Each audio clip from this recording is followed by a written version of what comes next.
So for today's video, I'll be sharing with you 8 tips kung paano papasa sa CSC exam, no? So pardon me kung hindi ako tuloy-tuloy na makapagsalita kasi medyo na-OA-yan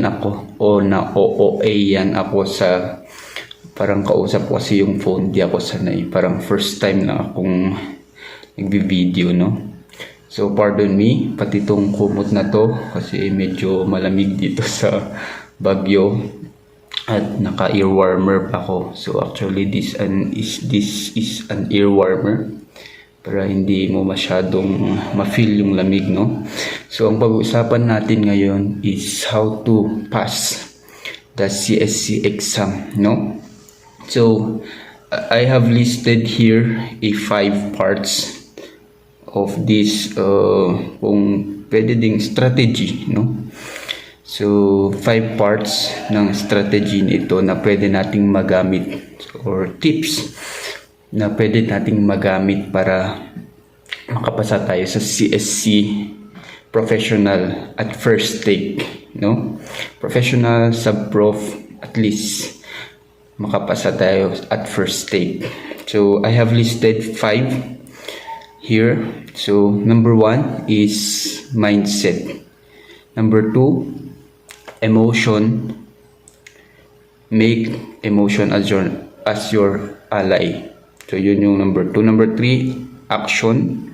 Number 4, health. And number 5, malalaman nyo yan sa uli. So stick at the end kasi yun yung pinaka-importante, yung number 5. So number 1, mindset.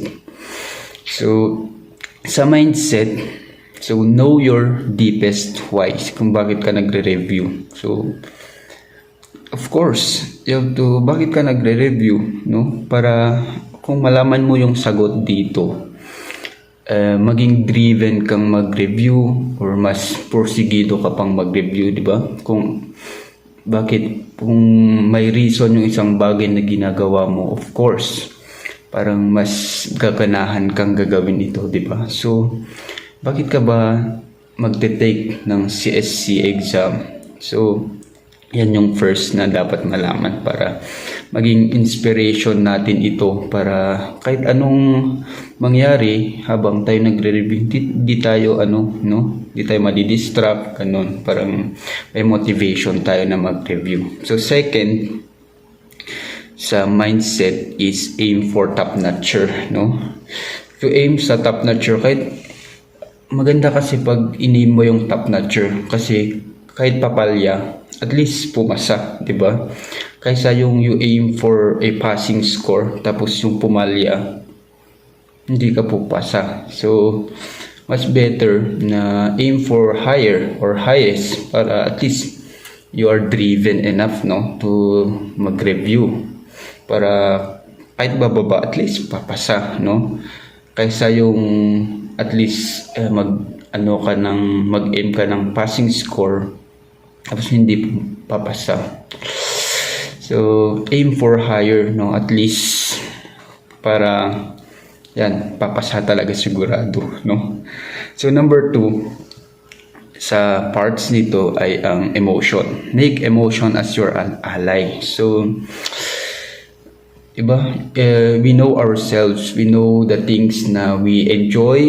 We know kung paano tayo makipag-go on the flow, no? Kasi pag ginagawa mo kasi yung isang bagay na with joy, with happiness, parang masaya mo itong ginagawa, no?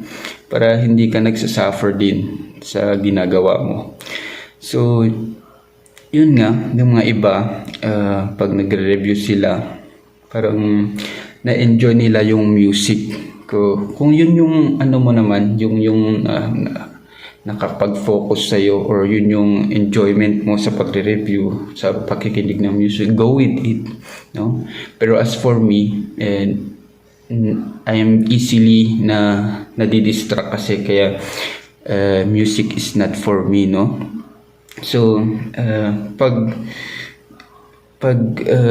alay mo kasi yung emotion mo sa pagre-review, parang maganda yung ano mo, hindi ka nagsasuffer na nag-review. Maganda yung flow ng pagre-review mo. So, as possible, kung ano yung enjoyment mo, kung ano yung strategy mo sa pagre-review, especially parang example for me, na-enjoy ko nagre-review pag visual. So, visually yung na-enjoy ko. So, yun, parang na-enjoy ko siya. So, I am going with the flow with my emotion. Kaysa naman hindi ko na-enjoy yung nagbabasa-basa tapos yun yung ginagawa mo, di ba? Parang nagsasuffer ka dun. So, yung ibang tao naman na-enjoy nila yung pag-review as a reading. So, kung ano yung sayo, kung ano yung good for you, no? Go for it, no? Kasi magkaiba-iba naman yung tao, yung anong gusto. Subjective naman ito. Yung mga iba gusto nilang audio, yung mga iba gusto nilang visual, yung iba gusto nilang parang nakikinig ng music, ganun. So, know yourself kung saan mo na-enjoy na mag-review, no? So, number 2 dito sa emotion part is don't say you're not good enough, no? Sabi no kasi ng mga iba, I'm not good enough at this subject, I'm not good enough at English, I'm not good enough at math. So, all the more, no? Hindi nakakatulong pag yun yung laging reason out natin sa pagre-review.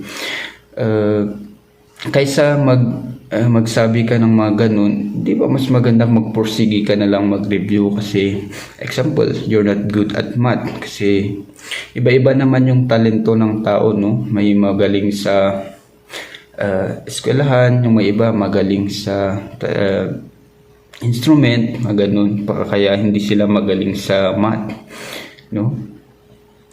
Kaya magkakaiba yung talento ng tao. So, if you're a person na medyo hindi sa mathematical, logical, yun yung isang talent ng isang tao, yung mathematical, logical. So, yung mga iba naman, kinesthetics ba yun? Yung magaling mag-dance, yung mga iba magaling sa instrumental, yung mga iba naturalistic, ganyan. Social naman yung mga iba, yung social na talent. So, kung wala ka sa doon sa mathematical logical, yung kasing yung mga mathematical logical na matao, yun yung magagaling talaga sa eskwelahan or sa mga ganitong part. So kung wala ka doon, at least magpursige kang aralin talaga yung math, no? Mas lalo sa mga foundation. So reasoning out na you're not good enough kasi may mga nakagawa naman even if they're not good enough through hard work, inaaral naman talaga nila, no? So don't reason out that one, no? Or sabihin mo I'm dumb. Walang dumb na tao. It's all about working out naman. So kung yung iba talent niyang talent niya sa math, yung talent niya. So kung ganito yung talent niya is math, so ganito yung review niya, all the more na ganito dapat ikaw na mag-review para at least mag-equal or malagpasan mo pa yung talent niya. Kasi yun nga, yung skill naman is naaral, so you can equal sa mga talent nila. Saka self-pity. So wag kayong magsa-self-pity habang nagre-review kayo, especially kung hindi mo na-hit yung plan mo sa pagre-review. Yun yung isang nagdi-disalign sa atin na ayaw na nating mag-review or very emotional tayo pag hindi natin na-hit yung plan natin or hindi tayo nakapag-review sa sinet nating time, no? So kung hindi mo na-hit or hindi mo nakuha yung time na sana mag-review ka, so at least babawi ka, hindi yung nagsa-self-pity ka tapos yung sabi mo hindi ka na magre-review. So you have to babawi. Yun yung mas magandang action doon. Hindi yung, yun nga, kaya nga emotion itong part 2 kasi yun talaga. So, especially mga kabataan, so heartbroken sila. Bakit ba napunta sa heartbroken itong pagpasa sa CSC? So, basta, make emotion as your ally, hindi yung kalaban mo yung emotion mo, para maganda yung flow ng pagre-review, no? So, number 3 is action. So, ano ba itong, so madami akong nilista dito sa part na to, sa action. So, number 1 is examination format. Of course, you have to know yung format ng examination para at least prepared ka, no? So, sa amin, nung kami yung nag-exam, yung una is about yung mga personal information. Number 2, verbal. Number 3, logical yata. Number 4, logical or nautical yung number 3. Number 4 is math or numerical. Number 5, yun na general information. So, sa format nito, mayroon naman tayong makikita sa mga online, sa Google. So, lang tayo, mag-mock exam tayo sa merong mga materials doon sa Google. CSC exam, mock exam, mga mock test. I-search nyo lang sa Google yun. Makita nyo at least para alam nyo yung format na kung paano mag-exam, no? So, number 2, know the examination coverage, of course, no? So, I will be posting a link sa comment section nito para alam natin yung coverage ng exam. Example, sa math, ano yung mga nandoon sa math, sa English or sa language, ano yung para alam natin yung kalaban natin. Hindi naman kalaban. Para at least naman alam natin yung i-prepare natin na kasi you have to know your enemies para alam mo yung anong defend naman yung gawin mo. So I will be posting a link yung mga coverage ng exam para at least alam nyo yung mga re-reviewin nyo. So number 3 sa action is study plan. Of course, sabi nga nila, if you fail to plan, you are planning to fail. That's true naman, no? So, paano yung study plan mo?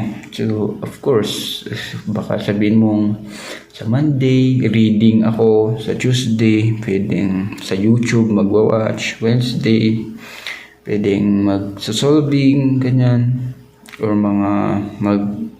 basta yung mock exam. Thursday, pwedeng magki-games kasi may mga games sa YouTube, no, na parang nag-answer ka sa mga parang inuunahan mo yung answer sa mga tanong para at least mas ma-master mo pa yung sagot, no. So pwedeng audio din minsan sa Friday, ganyan. So it depends sa iyo kung ano yung study plan mo for at least makapag study ka talaga. So yun. So, as for me, yung plan ko naman kasi I'm student pa ngayong nagtitake ako. So, this August 20, 2023 ako nagtake, no? So, yun nga. You have to know, no? To plan your study para at least prepared ka. So, ang CSC exam, you don't have to be very intelligent, no? As for me, hindi ako napakagaling. Makita nyo naman sa pagsasalita ko pa lang, medyo nabubulol, medyo inahanap ko pa yung words na gagamitin ko. Mas lalo na hindi ako lumaking Tagalog. So, yung nakagawihan kong language is Ilocano. So, ayun. So, preparation lang din talaga yung kailangan mo, no? Kahit may mga matatalino kong kilala na hindi pumasa kasi hindi sila nag-prepare, mas masa sila sa talino nila. So you have to review talaga, paghandaan mo talaga ang CSC exam kasi this is one of the hardest exams dito sa Pilipinas, no?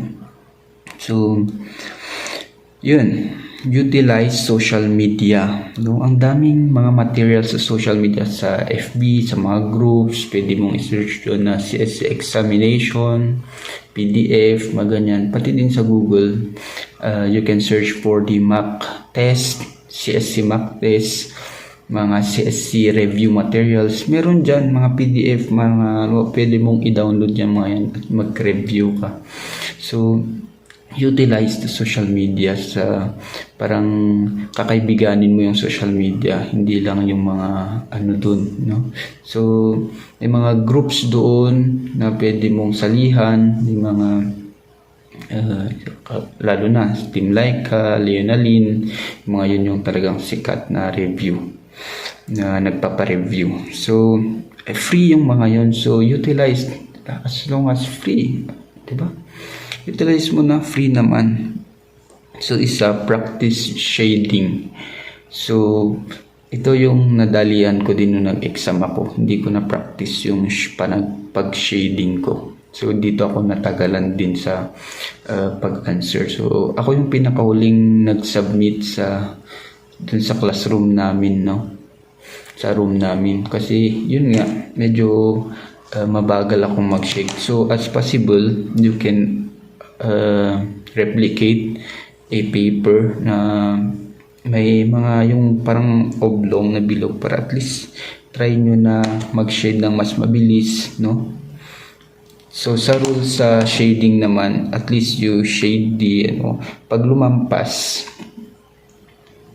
automatically wrong na, so you have to really shade it well, no? Pag may pag na-shadean kang isang sagot mo tapos tingin mo mali pala yung na-shadean mo, may mga rules doon, so you have to X that one and shade the new one na yung sa tingin mo tamang answer, no? Ganun.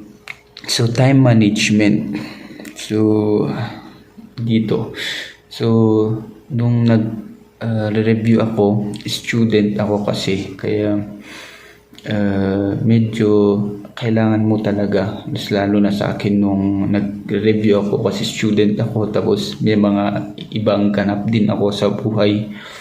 Kaya yun, kung working ka din, you have to allot at least a time for review, no? Na nakapag-focus kang mag-review, no? So allot a time, prioritize, no? Prioritize reviewing.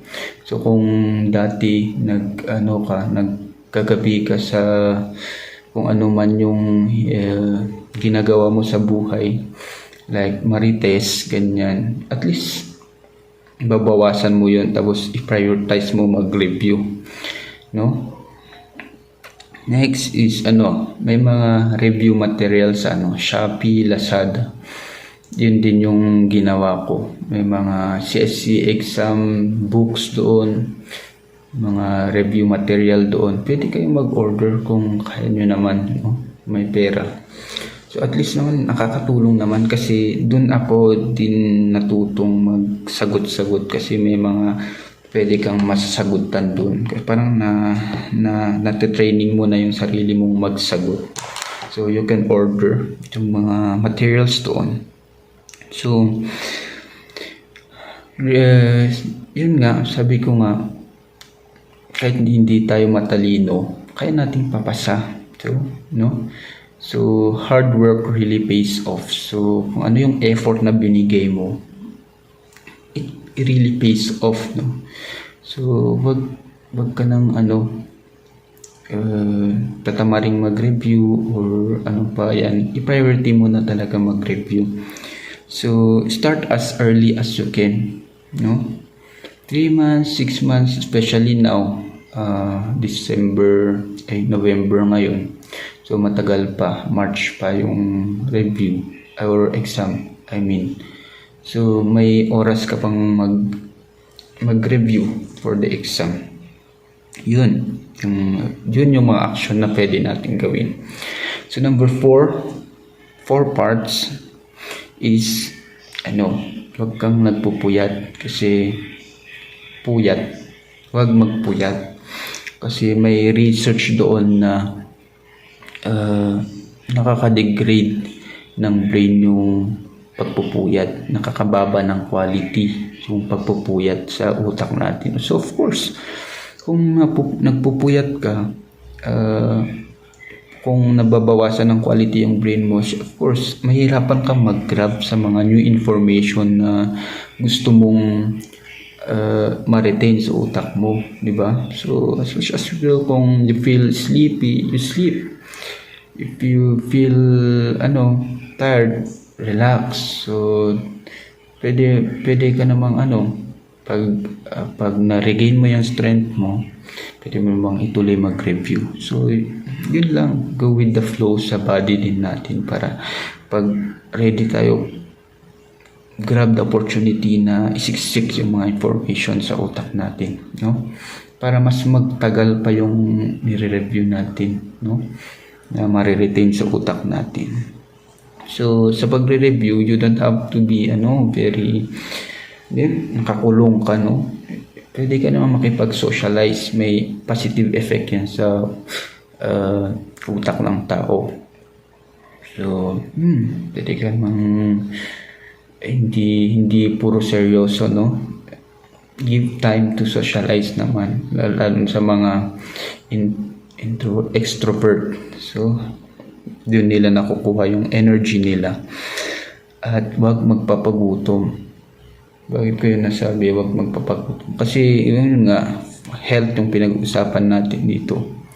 So man kung naipasa ka tapos nagkaroon ka naman ng yung sakit sa tiyan, diba? So you have to really look, no, sa health mo para healthy pa rin habang nagre-review.